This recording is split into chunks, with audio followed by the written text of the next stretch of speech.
ನಮಸ್ಕಾರ, ನೀವು ನೋಡ್ತಾ ಇದ್ದೀರಾ ನ್ಯೂಸ್18. ನಾನು ಚೇತನ್ ಹೂಗಾರ್. ಬೆಂಗಳೂರಿನಲ್ಲಿ ಮತ್ತೆ ಕೊರೋನಾ ಕಾಟ ಶುರುವಾಗಿದೆ. ಕರ್ನಾಟಕದಲ್ಲಿ ಸದ್ಯಕ್ಕೆ 58 ಪಾಸಿಟಿವ್ ಕೇಸ್ ಪತ್ತೆಯಾಗಿರುವಂತದ್ದು. ರಾಜೀವ್ ಗಾಂಧಿ ಆಸ್ಪತ್ರೆಯಲ್ಲಿ 4 ಕೋವಿಡ್ ಪಾಸಿಟಿವ್ ಕೇಸ್ ಪತ್ತೆಯಾಗಿದೆ. ಮತ್ತೆ ಕರ್ನಾಟಕದಲ್ಲಿ ಕೊರೋನಾ ಆತಂಕ ಸೃಷ್ಟಿಯಾಗಿದೆ. ಸ್ಪೆಷಲಿ ಬೆಂಗಳೂರಲ್ಲಿ ಕೊರೋನಾ ಆತಂಕ ಮತ್ತಷ್ಟು ಸೃಷ್ಟಿಯಾಗ್ತಾ ಇರುವಂತದ್ದು. ರಾಜೀವ್ ಗಾಂಧಿ ಆಸ್ಪತ್ರೆಯಲ್ಲಿ ಈಗಾಗಲೇ 4 ಕೋವಿಡ್ ಪಾಸಿಟಿವ್ ಕೇಸ್ ಪತ್ತೆಯಾಗಿರುವಂತದ್ದು. ಕಳೆದ ವಾರ 2307 ಜನಕ್ಕೆ ಕರ್ನಾಟಕದಲ್ಲಿ ಟೆಸ್ಟ್ ಮಾಡಲಾಗಿತ್ತು. 2307 ಮಂದಿಯಲ್ಲಿ 42 ಮಂದಿಗೆ ಕೊರೋನಾ ದೃಢಪಟ್ಟಿದೆ. ಈ ವರ್ಷ ಒಟ್ಟು 16,963 ಮಂದಿಗೆ ಕೊರೋನಾ ದೃಢಪಟ್ಟಿರುವಂತಹ ವರದಿ ಸಿಕ್ಕಿದೆ. ಮತ್ತೊಂದು ಕಡೆ ಕೋವಿಡ್ ತಡೆಗೆ ಆಸ್ಪತ್ರೆಯಿಂದ ಮುಂಜಾಗ್ರತಾ ಕ್ರಮಗಳನ್ನು ಕೂಡ ಕೈಗೊಳ್ಳಲಾಗ್ತಾ ಇದೆ. ಎಲ್ಲ ಆಸ್ಪತ್ರೆಗಳಲ್ಲಿ ಮಾಕ್ ಡ್ರಿಲ್ಗೆ ಆರೋಗ್ಯ ಇಲಾಖೆ ಸೂಚನೆ ಕೊಟ್ಟಿದೆ. ಮೆಡಿಸಿನ್, ಬೆಡ್, ಆಕ್ಸಿಜನ್ ವ್ಯವಸ್ಥೆ ಮಾಡಿಕೊಳ್ಳೋದಕ್ಕೆ ಈಗಾಗಲೇ ಸೂಚನೆ ಕೊಡಲಾಗ್ತಾ ಇದೆ. ಕೊರೋನಾ ಕೇಸ್ ಹೆಚ್ಚಾದ್ರೆ ಟ್ರೀಟ್ಮೆಂಟ್ ಕೊಡೋದಕ್ಕೆ ಎಲ್ಲ ರೀತಿಯಾದಂತಹ ತಯಾರಿ ಮಾಡಿಕೊಳ್ಳೋದಕ್ಕೆ ಆರೋಗ್ಯ ಇಲಾಖೆ ಈಗಾಗಲೇ ಎಲ್ಲ ಆಸ್ಪತ್ರೆಗಳಿಗೆ ಸೂಚನೆಯನ್ನ ಕೊಡಲಾಗ್ತಾ ಇದೆ. ಈಗ ಬೆಂಗಳೂರಿನಲ್ಲಿ 4 ಕೊರೋನಾ ಕೇಸ್ ಪತ್ತೆಯಾಗಿರುವಂತದ್ದು.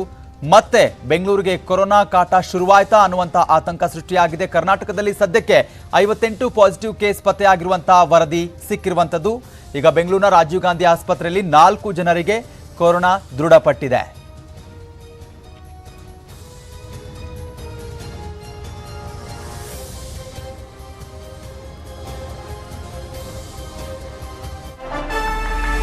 ಹೊಸ ವರ್ಷಾಚರಣೆಗೆ ಕೋವಿಡ್ ಕಾರ್ಮೋಡ ಕವಿದಿದೆ.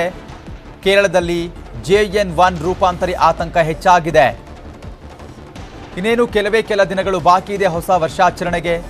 ಈಗ ಹೊಸ ವರ್ಷಾಚರಣೆಗೆ ಕೋವಿಡ್ ಕಾರ್ಮೋಡ ಕವಿದಿರುವಂತದ್ದು. ಕೇರಳದಲ್ಲಿ ಈಗ JN1 ರೂಪಾಂತರಿ ಆತಂಕ ಹೆಚ್ಚಾಗಿದೆ. ರಾಜ್ಯದಲ್ಲೂ ಕೂಡ ಹೈ ಅಲರ್ಟ್ ಘೋಷಣೆ ಮಾಡಲಾಗಿದೆ. ನಾಳೆ ವಿಶೇಷ ಸಭೆ ಕೂಡ ನಡೆಯಲಿದೆ. ಆರೋಗ್ಯ ಇಲಾಖೆಯಿಂದ ಗೈಡ್ಲೈನ್ಸ್ ಹೊರಡಿಸುವಂತಹ ಸಾಧ್ಯತೆ ಇದೆ. ನಾಳೆ ತಾಂತ್ರಿಕ ಸಮಿತಿ ಸಭೆ ಬಳಿಕ ಘೋಷಣೆ ಆಗುತ್ತಾ ಅನ್ನುವಂಥ ಒಂದಿಷ್ಟು ಪ್ರಶ್ನೆಗಳಿದ್ದಾವೆ. ನೋಡೋಣ ನಾಳೆ ಸಭೆ ಆದ್ಮೇಲೆ ಏನಾಗುತ್ತೆ, ಯಾವ ರೀತಿಯಾದಂಥ ಗೈಡ್ಲೈನ್ಸ್ ಘೋಷಣೆ ಮಾಡ್ತಾರಾ ಇಲ್ವಾ ಅಂತ. ಹೊಸ ವರ್ಷಕ್ಕೆ ಮಾರ್ಗಸೂಚಿ ಬಗ್ಗೆ ಚಿಂತನೆಯನ್ನ ನಡೆಸಲಾಗ್ತಾ ಇರುವಂಥದ್ದು. ನಾಳೆ ಸಭೆ ಇದೆ. ಸಭೆ ಆದ ಬಳಿಕ ಏನಾಗುತ್ತೆ ಏನಿಲ್ಲ ಅನ್ನೋದ್ರ ಬಗ್ಗೆ ಮಾಹಿತಿ ಸಿಗುತ್ತೆ. ಈಗ ಆರೋಗ್ಯ ಇಲಾಖೆಯಿಂದ ಗೈಡ್ಲೈನ್ಸ್ ಹೊರಡಿಸುವಂತಹ ಸಾಧ್ಯತೆ ಇದೆ ಅನ್ನುವಂಥ ಮಾತುಗಳು ಕೇಳಿ ಬರ್ತಾ ಇದೆ. ನಾಳೆ ತಾಂತ್ರಿಕ ಸಮಿತಿ ಸಭೆ ಬಳಿಕ ಘೋಷಣೆ ಮಾಡಿದ್ರೂ ಕೂಡ ಮಾಡಬಹುದು, ಅಚ್ಚರಿ ಇಲ್ಲ. ಯಾಕಂತಂದ್ರೆ ಈಗಾಗಲೇ ನಿಧಾನವಾಗಿ ಕೊರೋನಾ ತನ್ನ ಹಳೆ ಚಾಳಿಯನ್ನ ಬೀಸೋದಕ್ಕೆ ಪ್ರಾರಂಭ ಮಾಡ್ತಾ ಇದೆ ಕರ್ನಾಟಕದಲ್ಲಿ ಈಗಾಗಲೇ 58 ಕೊರೋನಾ ಕೇಸ್ ಪತ್ತೆಯಾಗಿರುವಂತದ್ದು. ಅದರಲ್ಲಿ ಬೆಂಗಳೂರಲ್ಲಿ ನೋಡೋದಾದ್ರೆ ನಾವು ರಾಜೀವ್ ಗಾಂಧಿ ಆಸ್ಪತ್ರೆಯಲ್ಲಿ ಈಗಾಗಲೇ 4 ಪಾಸಿಟಿವ್ ಕೇಸ್ ಪತ್ತೆಯಾಗಿದೆ. ಕಳೆದ ವಾರ 2307 ಕೇಸ್ಗಳಿಗೆ ಅಲ್ಲಿ ಅವರಿಗೆ ಟೆಸ್ಟ್ ಮಾಡಲಾಗಿತ್ತು ಜನರಿಗೆ. ಈಗ ಈ ವರ್ಷದ ಒಟ್ಟು 16,963 ಕೇಸ್ಗಳು ಪತ್ತೆಯಾಗಿರುವಂತದ್ದು. ಇದೇ ವಿಚಾರಕ್ಕೆ ಸಂಬಂಧಪಟ್ಟಂಗೆ ಮತ್ತಷ್ಟು ಮಾಹಿತಿಯನ್ನ ಪಡಿತಾ ಹೋಗೋಣ. ನಮ್ಮ ಪ್ರತಿನಿಧಿ ಹಂಸ ಫೋನ್ ಸಂಪರ್ಕದಲ್ಲಿ ಜಾಯ್ನ್ ಆಗಿದ್ದಾರೆ. ಹಂಸ, ಕೊರೋನಾ ನಿಧಾನಕ್ಕೆ ತನ್ನ ಆರ್ಭಟವನ್ನ ಪ್ರಾರಂಭ ಮಾಡಬೇಕು ಅಂತ ಚಿಂತನೆ ಮಾಡ್ತಾ ಇದೆಯಾ ಹೇಗೆ ಅನ್ನುವಂತ ಪ್ರಶ್ನೆ ಹುಡ್ತಾ ಇದೆ. ಆತಂಕ ಹೆಚ್ಚಾಗ್ತಾ ಇದೆ. ಈಗಾಗಲೇ ಆರೋಗ್ಯ ಇಲಾಖೆ ಕೂಡ ಸಭೆ ಮಾಡೋದಕ್ಕೆ ಮುಂದಾಗ್ತಾ ಇದೆ. ಯಾವ ರೀತಿಯಾದಂತಹ ತಯಾರಿ ನಡೀತಾ ಇದೆ ಎಲ್ಲ ಆಸ್ಪತ್ರೆಗಳಲ್ಲಿ ಅಂತ? ಹೌದು, ಖಂಡಿತವಾಗಿಯೂ ಚೇತನ್. ಈಗಾಗ್ಲೇನೆ ಏನು ಕೊರೋನಾದ ಆತಂಕ ರಾಜ್ಯಕ್ಕೆ ಎದುರಾಗಿರುವಂತದ್ದು. ಈ ನಿಟ್ಟಿನಲ್ಲಿ ಇವತ್ತು ಒಂದು ಆರೋಗ್ಯ ಇಲಾಖೆಯಿಂದ ಎಲ್ಲಾ ಸರ್ಕಾರಿ ಆಸ್ಪತ್ರೆಗಳಲ್ಲಿ, PH ಸೆಂಟರ್ಗಳಲ್ಲಿ ಒಂದು ಮಾಕ್ ಡ್ರಿಲ್ ಅನ್ನ ಮಾಡೋದಕ್ಕೆ ಸೂಚನೆಯನ್ನು ನೀಡಿದ್ದಾರೆ. ಮಾಕ್ ಡ್ರಿಲ್ ಅಂತ ಹೇಳಿದ್ರೆ ಯಾವ ಆಸ್ಪತ್ರೆಗಳಲ್ಲಿ ಎಷ್ಟೆಲ್ಲ ಒಂದು ಬೆಡ್ಗಳಿದಾವೆ, ಹಾಗೆಯೇ ಉಪಕರಣಗಳಿದಾವೆ, ಜೊತೆಗೆ ಮೆಡಿಸಿನ್ ಸೇರಿದಂತೆ ಎಲ್ಲವೂ ಕೂಡ ಎಷ್ಟು ರೀತಿಗೆ ನೀವು ಸನ್ನದ್ಧರಾಗಿದ್ದೀರಿ ಅನ್ನುವಂತಹ ನಿಟ್ಟಿನಲ್ಲಿ ಹೇಳೋದಕ್ಕೆ ಮುಂದಾಗಿರುವಂತದ್ದು. ಈ ನಿಟ್ಟಿನಲ್ಲಿ ನಾಳೆ ಒಂದು ತಾಂತ್ರಿಕ ಸಲಹಾ ಸಮಿತಿಯಿಂದ ಆ ಸಭೆಯನ್ನ ಆರೋಗ್ಯ ಸಚಿವರು ಕರೆದಿರುವಂತದ್ದು. ಸೊ ಅದಕ್ಕೂ ಮುನ್ನವೇ ಒಂದು ನಮಗೆ ಎಲ್ಲಾ ರೀತಿಯಾದಂತಹ ತಮ್ಮ ಆಸ್ಪತ್ರೆಗಳಲ್ಲಿರುವಂತಹ ಸಿದ್ಧತೆಗಳ ಬಗ್ಗೆ ಒಂದು ವರದಿಯನ್ನ ಕೊಡಿ ಅನ್ನುವಂತಹದನ್ನ ಹೇಳಿರುವಂತದ್ದು. ಈ ಸೂಚನೆಯ ಮೇರೆಗೆನೆ ಈಗಾಗ್ಲೇನೆ ಏನು ಇವತ್ತು ರಾಜೀವ್ ಗಾಂಧಿ ಆಸ್ಪತ್ರೆಯಲ್ಲಿ ಸಿದ್ಧತೆಗಳನ್ನ ಮಾಡ್ಕೊಂಡಿರುವಂತದ್ದು. ಇಲ್ಲಿ ಈಗಾಗಲೇ 171 ಬೆಡ್ಗಳ ಒಂದು ಎಲ್ಲಾ ಕೋವಿಡ್ ನ ವಾರ್ಡ್ಗಳನ್ನ ಮಾಡಲಾಗಿದೆ. ICU ಇದೆ. ಸಾರಿ ICU ಕೇಸ್ಗಳನ್ನ ಬಂದ್ರೆ ಅವುಗಳನ್ನ ಅಟೆಂಡ್ ಹೇಗೆ ಮಾಡುವಂತದ್ದು ಮಟ್ಟಿಗೆ ಒಂದು ಬೆಡ್ಗಳನ್ನ ಸಿದ್ಧತೆಗಳನ್ನ ಮಾಡ್ಕೊಂಡಿರುವಂತದ್ದು. ಈ ನಿಟ್ಟಿನಲ್ಲಿ ನಾಳೆ ನಡೆಯುವಂತಹ ಒಂದು ತಾಂತ್ರಿಕ ಸಲಹಾ ಸಮಿತಿ ಸಭೆ ಏನಿದೆ ಅದು ತುಂಬಾನೇ ಮಹತ್ವವನ್ನ ಪಡೆದುಕೊಂಡಿದೆ.